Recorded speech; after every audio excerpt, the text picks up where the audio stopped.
Maria ran for the door, but it wouldn't open. It was locked from the inside. She tried banging on the door and shouting for help, but no one answered. She realized the key would be in Tabby's pocket and cowered in fear under the table. "Oh, don't worry, dear," Lucy Slitheen said. "We will be quick and painless. You can't hide from us," Ethan Slitheen added. "We know you're under there. We're getting hungry." Just then, Maria saw Tabby's discarded skin on the floor. She thought that if she could reach it, she might be able to get the key. She shuffled over to it and reached out. But just then, a green claw grabbed her and pulled her out. It was Lucy Slitheen. She held Maria up against the wall, strangling her. Maria tried to fight back, hitting the arm of the Slitheen, hoping to be released, but it was no use. "Careful, I have to wear her. Not a scratch," Tabby said. Maria knew her fate and got weaker and weaker. Her eyes closed for the last time as she left this world. The Slitheen shook her lifeless body before releasing her. "There's not a scratch on her and no blood," replied Lucy. She laid her body on the table.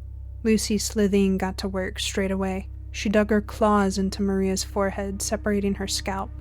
The 3 Slitheen then started to feast on her organs. "Oh, she tastes as good as she looks. Dig in, sisters," Ethan exclaimed. "Oh, I'm so hungry. I haven't eaten since we killed Lucy," Tabby replied. Lucy removed each bone from Maria's body, even the small ones, leaving only the teeth. Ethan Slitheen walked over to a cupboard and pulled out an alien device. Lucy rolled it over Maria's forehead. It was adding a zipper to her skin, a zip which allowed the creatures to get in and out of the skins. The zip could disappear until explicitly being shown to someone and permitted creatures with a compression device, which they had around their necks. These Slitheen had bought themselves the thinnest compression devices, but at a cost. "Any left for me?" Lucy asked. There was nothing left of Maria but an empty skin. "That should keep us going until the final phase," Ethan said. "I can't wait to try her on," Tabby Slitheen said. Lucy and Ethan clambered over to their respective skins, crumpled on the floor, and started to pull them over themselves. Blue light filled the room as the 2 squeezed into their skins. Tabby was enjoying the feeling of being naked and trying to enjoy it before reinstating her disguise. Lucy and Ethan sealed their zips shut. Tabby walked over to Maria and started to pull her up over her green belly. Blue light filled the room, Maria's body expanding to hold the Slitheen inside. Looking like she had put on 1 or 2 pounds, she zipped up the forehead of Maria's skin, the blue light disappearing as the zipper was closed. She rose up from underneath the table in a new disguise. "What do you think?" Maria asked as she struck a pose, showing off her new wardrobe. "How do I look?" She began to strut around the room, shaking her behind as much as her tight jeans would allow. "I have beautiful skin, beautiful eyes, and long dark hair. Oh, and I have a nice rear booty," she said, wiggling her hips. "How does she feel?" Ethan asked. "Better than expected," Maria replied. "But I have to fart." At that moment, a wet fart escaped Maria's behind. "Ah, that's better." Lucy came over to help Maria adjust her new skin suit and straighten out her clothes. She helped Maria hide the zip on her forehead under a flap of skin. "Don't you think we should fix the gas exchange? It's getting hard to hide," Lucy said. "It's a human thing," Maria replied with a shrug. "Being human is just people farting. We blend in." "She will make a good skin for you. And I think you answered her question. It's the compression that makes us fart," The Slitheen are working on fixing it. Now what do we do with Tabitha's skin? Maria picked up the crumpled, sad mess that used to be Tabitha's skin suit. The eyes were shut, but the lipstick and eyeliner were still in place. Maria took one final look at her old skin suit before opening a window and tossing it out. It glided down into a trash bin below. Bending over to watch it fall, Maria let out another fart. Maria sighed as she looked at the discarded skin suit that used to be Tabby. I enjoyed being Tabby, but she's nothing but waste now, she said, running her hands through her hair and tying it up into a bun as if nothing had happened. Back to work, Ethan said. We have a signal to send out. We must advertise this godforsaken rock to the galaxy.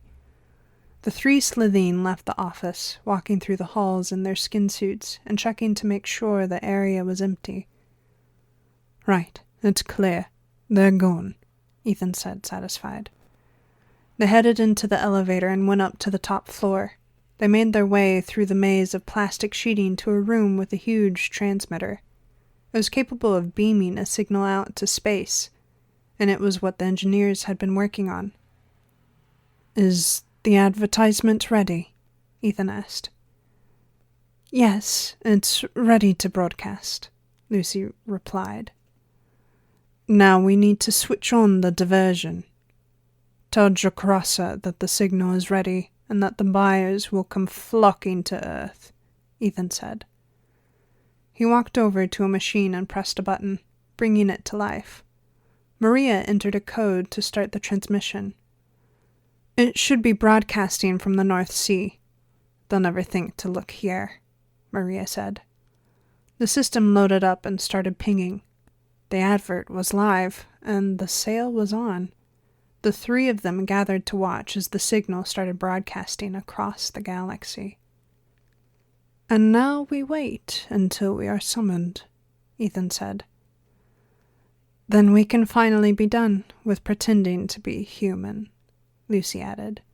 The three Slitheen left the signal running and went back down to the lower floors.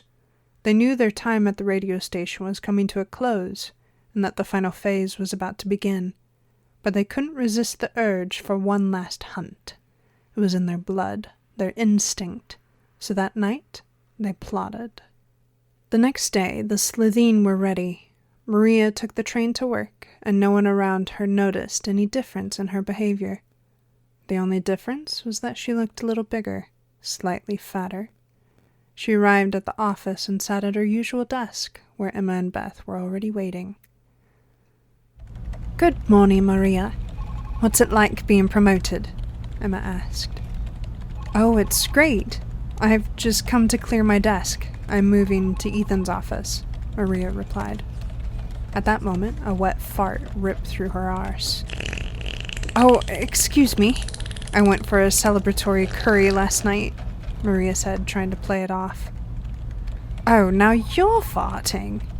You're already acting like them, Emma said, rolling her eyes. That stinks. I'm getting my spray, Beth said, standing up. She sprayed the air and Maria started to sweat and have a negative reaction. The Slitheen inside her was choking. Oh my god, I didn't think you'd have that reaction. Are you okay? Beth asked, looking concerned. It's just an allergic reaction, Maria lied, coughing loudly. She hurried off to the toilets, where she saw Lucy Slitheen waiting for her. Sister, are you okay? What happened? Lucy asked. Beth has a spray and it's choking me, Maria replied, struggling to speak. Get yourself into a cubicle and sort yourself out. I'll deal with this, Lucy said before storming off to Ethan's office. Maria has been attacked by one of those humans, Lucy told Ethan. I felt it, Ethan replied. It's time, Lucy said. Agreed, Ethan replied. Time passed and Ethan and Lucy stormed down to the main office area. Lucy went around the building, locking every door and window so that no one could get in or out. It was going to be their final hunt. Maria joined the other staff members in the office, trying to blend in. Lucy approached Emma and Beth. Gosh, that smell is still lingering. I'm thinking of moving jobs because of it, Beth said. What's going on here? I heard that you attacked a member of staff, Lucy said, frowning. No, ma'am. We were just clearing the air and didn't think that she would react, Emma said, looking guilty. I will have to report this to the boss. This is why we didn't promote any of you, Lucy said, shaking her head. There you are, if you'd just like to go through and get changed. Now, if you'd like to head down to the end of the corridor, it's first on the left. Thank you.